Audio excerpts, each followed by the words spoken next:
intensifying efforts to deliver quality education and training to more Jamaicans.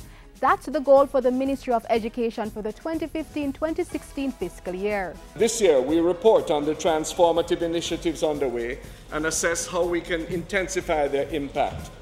Mr. Speaker, how we are adding value to lives.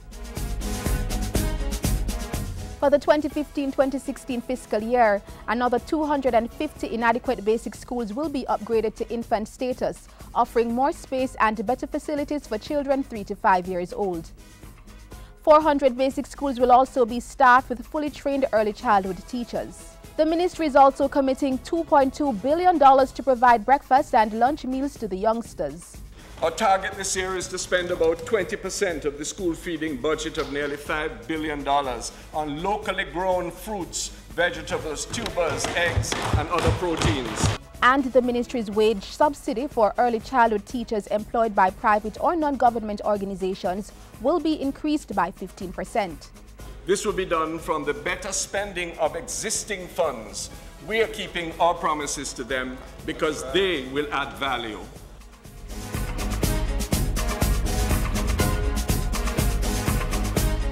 Parents of children with special needs, you don't need to keep them away anymore. Bring them come to school. They too must have a chance to have value added to their lives.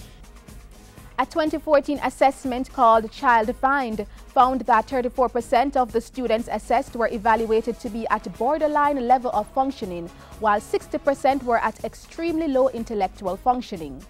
To help address those findings, the Education Ministry is establishing a vouch diagnostic facility in Savannah-Lamar, Westmoreland this year in partnership with the Rock House Foundation. Meanwhile, diagnostic centers will soon be opened at the Sam Sharp Teachers College in St. James and Church Teachers College in Manchester. In addition, 30 new pull-out diagnostic centers will be established. It was announced recently that Jamaica had moved up 41 places to 87 on the 2014 Global Competitive Index for Primary Education Enrollment. The Education Ministry wants even further improvement. To help make that happen, the removal of schools from the SHIFT program continues, with 15 primary schools targeted for the 2015-2016 fiscal year.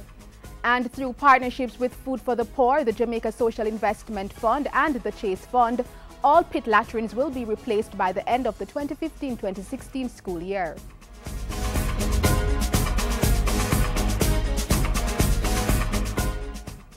In 2015-2016, there are also plans to remove at least 20 more secondary schools off the SHIFT system.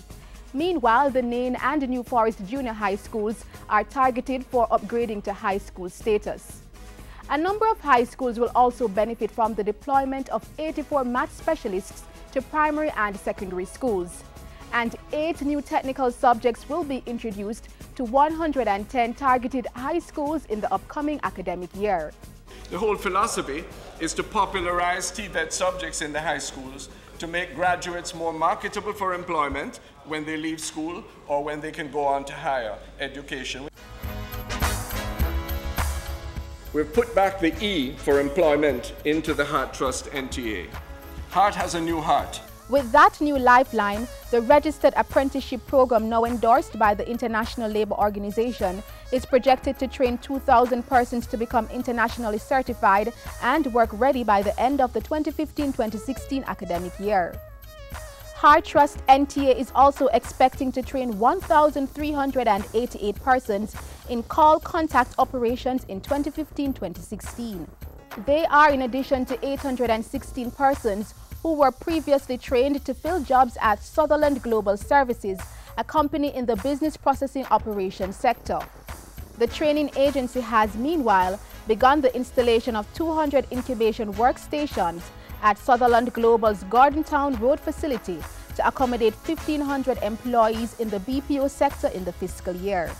I want to tell all investors, local and foreign, that once we know their needs for the Jamaican education system, will train the finest quality employees for their enterprises, quality in appropriate skills and work attitudes.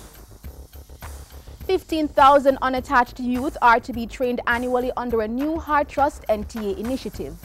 The program consists of 3 components: apprenticeship for participants with CSEC qualifications, full skill training for participants without CSEC but who have passed the hard entrance test, and the 3rd component is literacy, attitudinal and skill upgrading for participants who have no qualifications. As a means of expanding educational opportunities to all, the Council of Community Colleges of Jamaica will introduce the online delivery of some courses starting this September. And the Education Ministry has established a payment scheme with the University of the West Indies to make it significantly easier for students to pay their tuition fees. The University of the West Indies is giving time to students and their families to find the money, even to the morning of the examination, even when the students haven't paid and take the examination.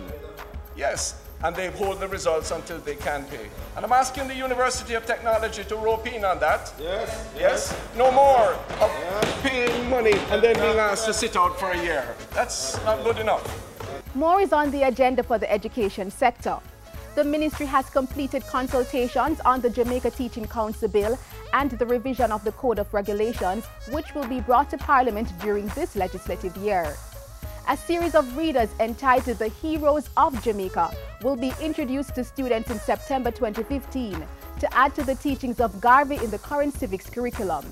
And after government's passage of ganja reform laws, the Education and Justice Ministries are partnering on a public education initiative to make it clear that students should not be smoking marijuana. We have to state very clearly from this House that ganja is not for school children and smoking is not to be permitted in any school. The Ministry of Education, enabling quality education while adding value to lives.